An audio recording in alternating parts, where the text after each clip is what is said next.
Alors, remontada ou pas remontada, bonjour à tous, j'espère que vous allez bien. On se retrouve aujourd'hui pour une toute nouvelle vidéo. On va faire l'avant-match de rencontre entre le Barça et l'Atlético de Madrid. Hop là, juste avant de commencer, comme d'habitude, n'hésitez pas à vous abonner à la chaîne, à liker les vidéos, à activer toutes les notifications, à liker, à partager, à commenter, etc. Merci à tous ceux qui le feront, c'est gratuit et ça aide énormément. Hop là, on se retrouve sur le match. Comme d'habitude, vous le savez, pas trop de choses à dire sur Atletico, juste ils ont perdu, c'est naïf, face à Séville, Séville qui est nul, qui est actuellement, je crois, 14e, 16e de Liga. Voilà, ils sont 16e de Liga, à 2 points de la relégation, donc tout va bien. Ils ont perdu 2-1, je vais pas regarder le match, ça m'intéresse pas. Donc voilà, juste ça à dire sur le petit fait du week-end quand même, qui paraît intéressant, enfin, pas vraiment en vrai, mais voilà, c'était bon de le dire. Avant de revenir sur les clés d'une remontada, qu'est-ce qu'il faut faire sur ce match, la composition idéale, etc., etc. D'abord, on revient sur les actualités. La première chose, et ça va un peu aborder le fait du 11 idéal. Flick a testé Koundé hier en tant que défenseur central à l'entraînement. Ça fait longtemps qu'on n'a pas vu le français en tant que défenseur central. Franchement, je crois que c'est arrivé peut-être une fois cette saison et la saison dernière, c'est certainement pas arrivé. Donc ça fait, je pense, peut-être 2 ans qu'on l'a pas vu enchaîner 2 matchs d'affilée. Ça fait longtemps. Je vais vous donner mon avis après. Je vous donne la foi et je vous donne mon avis sur le 11 idéal. Ensuite, breaking, il semble que ce soit les dernières semaines de Lewandowski en tant que joueur du Barça. Il est clair que le club ne le voit plus comme un joueur titulaire, ce qui ne lui convient pas. Renouveler son contrat n'est pas sa priorité. Bah écoutez, en vrai, ça me choque pas. Je pense que c'est ce qu'il faut faire. Mine de rien, il va libérer une grosse masse salariale et ça fait extrêmement plaisir. Et ça va faire extrêmement du bien aux finances. Je comprends franchement que le rôle qu'il a, c'est-à-dire semi-titulaire, et encore je suis gentil, ne lui convienne pas. Ça peut se comprendre. Et on le remerciera pour tout ce qu'il a fait parce qu'il y en a beaucoup qui l'ont critiqué et moi aussi, et à juste titre.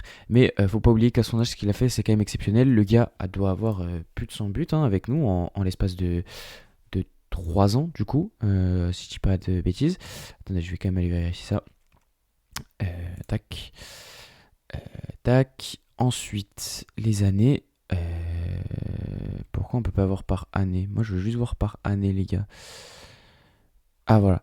Il a 186 matchs, 118 buts et 23 passes D. Donc, des stats qui sont vraiment exceptionnels.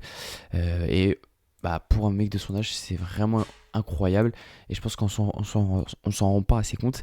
Donc, voilà, on le remerciera. Je sais pas si ce serait une légende du Barça. Peut-être que s'il il remporte la Ligue des Champions, peut-être que oui. On verra à la fin. Ensuite, les négociations entre l'entourage de Bastoni et le Barça se poursuivent dans une ambiance très positive, même si aucun accord définitif n'a été trouvé sur les conditions personnelles. Bon, globalement, Bastoni, je pense que ça va être une question de temps pour trouver un accord. Avec son agent, c'est déjà fait, ça c'est bouclé, mais avec lui, je pense que ça va pas être très compliqué non plus. Je pense pas qu'il demande un salaire non plus énormissime. Ce qui va être compliqué, ça va être au niveau de l'Inter, trouver un accord avec l'Inter. Donc voilà, ça va être plutôt là. Ça va être plus compliqué, mais pour le coup, avec l'entourage de Bastoni, je ne m'inquiète absolument pas. Et enfin, dernière actualité, breaking, s'il est apte médicalement, Flick considère que Frenkie de Jong doit être dans le 11 titulaire contre l'Atlético de Madrid. Ça pareil, je vous donne l'info et on y reviendra lors du 11 idéal. Voilà, on peut revenir sur le match. Forcément, on est obligé d'en parler. Il n'y a pas le... Si, voilà, match aller, on a perdu 2-0. Voilà, donc on est condamné à une remontada pour au moins aller chercher un match, enfin une prolongation, ce sera 2-0 pour qu'on doit gagner ou 3-1, bref, 2 buts d'écart. Donc ça au moins c'est dit. L'arbitre ce sera Clément Turpin. Alors personnellement, je connais les arbitres en France, ils sont catastrophiques, mais, et c'est ça qui est intéressant, ils sont pour le coup plutôt bons en Europe. Faut le signaler à chaque fois, ils font vraiment des plutôt bons matchs. En tout cas moi dans mes souvenirs et de ce que j'ai vu, moi je les trouve plutôt bons. Clément Turpin en Ligue des Champions, ça reste quand même un très très bon arbitre. En Ligue des Champions, je le précise bien. Sinon, en France, c'est cataclysmique. Donc voilà, ça fait déjà plaisir. Même s'il y a une petite stat qui est sortie, avec Clément Turpin, l'Atlético n'a jamais perdu à domicile et Barcelone n'a jamais gagné à l'extérieur. Donc déjà, ça fait plaisir. Euh, Pour les blessures et les suspensions, alors ça fait plaisir également. Jiménez, Anko et Pubil seront tous absents. Anko et Jiménez, ce sera pour blessure et Pubil pour une accumulation de cartons jaunes. Il aurait dû prendre un rouge, mais bon, bref, ça, c'est pas grave. Et du côté du Barça, bon, je compte pas Geoffrey Torrens, on s'en fout. Mais il y aura Koubarsi et Rafinha et Christensen qui n'est même pas là, absents. Donc voilà pour les gens qui ne seront pas là. Sur ce match, forcément, en fait, à quoi je m'attends? Moi personnellement, Simeone nous fait le mec mystérieux à dire oui, j'ai un plan contre le Barça, nanani nanana, en essayant de ne pas le dévoiler. Pour moi, le plan il est clair. Attends, je vais même carrément, je vais vous le montrer plus efficacement. Pour moi, peut-être je me trompe, je ne me trompe pas, mais peut-être. Le plan de l'Atlético de Madrid, il se situe, là vous voyez, c'est les cages. Alors, je vais le mettre bien là, voilà. Ouais, je peux pas. Bon, bah voilà. Ok, tac, je vais vous montrer le plan. Je sais pas avec les bons joueurs, hein, c'est juste pour vous montrer son plan. Tac, le plan de notre cher ami Diego Simeone. Voilà, il se situe juste comme ça. Et voilà. Là, vous avez le plan de Diego Simeone. Donc voilà, on voit un Arambol professionnel. Si vous voulez, je vous mets Arambol en nom de composition. Voilà, c'est ça, ça va être ça, hein, la stratégie de Diego Simeone, à voir s'il ne met pas quasiment les joueurs dans les cages, en fait, directement, et il nous fait un mur, et il faudra juste tirer dedans jusqu'à qu'il y en a un qui souffre trop. Franchement, ça me choquerait pas, en vrai de vrai.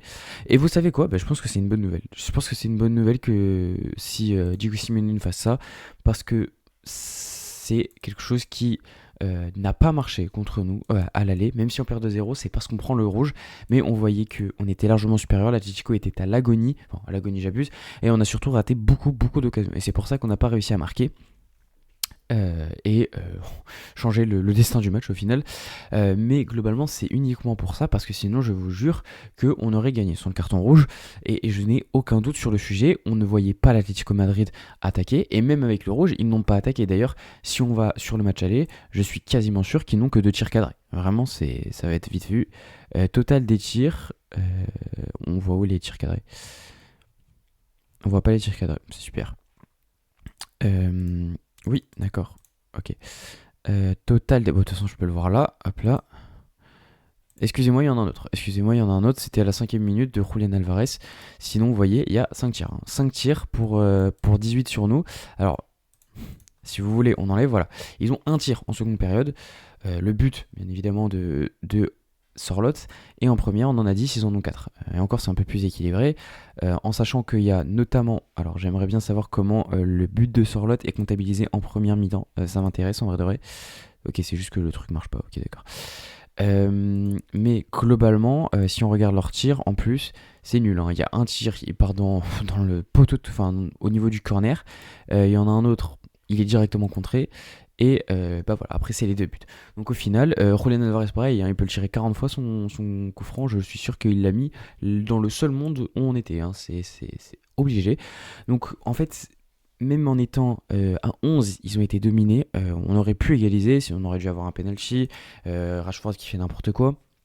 Donc voilà, c'est pour ça que pour moi, le Harambol est une très bonne idée pour nous, pas pour Diego Simeone.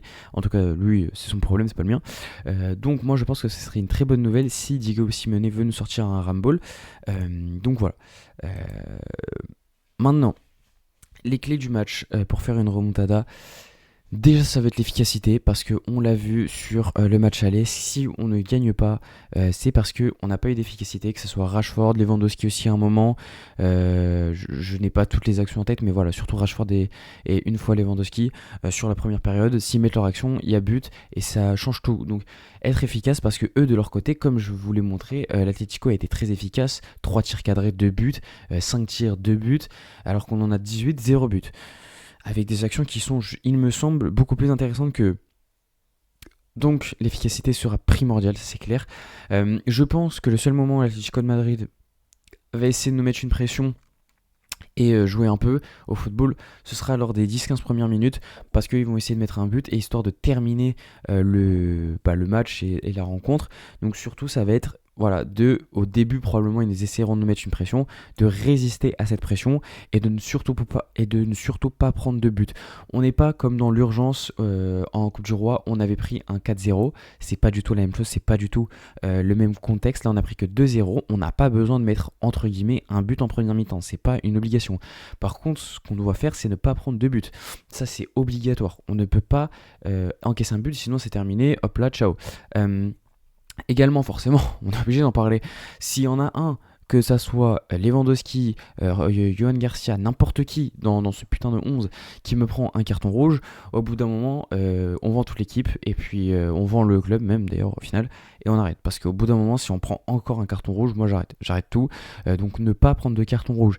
Et d'ailleurs, c'est ce qu'il faut faire à l'Atlético de Madrid parce qu'on a quand même instauré ce truc de on s'est fait voler, etc. Ce qu'ils avaient déjà fait l'Atlético et ça a très bien marché au match aller. Nous, on a fait la même chose sur ce match retour. Et leur charnière, s'il vous plaît, Robin Lenormand, Clément Lenglet. Alors autant Robin Lenormand, c'est pas non plus le joueur de l'année, mais ça va. Par contre, Clément Lenglet, on sait très bien à quel point il est friable dans les moments difficiles et qu'il est très nul aussi, faut le dire. Donc le spam faut le rendre fou, faut lui faire provoquer des pénaltys, des cartons rouges, etc. Moi, je pense que là, Clément Turpin, c'est un arbitre français. En France, il y a limite zéro contact. Si les joueurs de l'Atlético arrivent comme le match aller, ils vont prendre des centaines de cartons jaunes et ils vont forcément prendre un rouge. Donc, ils pourront pas faire la même chose qu'ils ont fait à l'aller. Donc, faut y aller, faut les provoquer, faut les rendre fous parce que ça va marcher, ça va clairement marcher. Et Clément Turpin va siffler pour nous, je vous le dis. Et ensuite, je pense que ça va être dans la détermination. Faudra y aller, faudra espérer, faudra y croire. Et les joueurs y croient, et ça c'est le plus important. Et ensuite, la clé du match, forcément, c'est ce joueur-là, c'est Lamine Yamal. Pour moi, je dirais pas que tout est entre ses mains, mais une grosse partie, on va pas se mentir. Il a fait un match aller exceptionnel, il n'a pas été récompensé.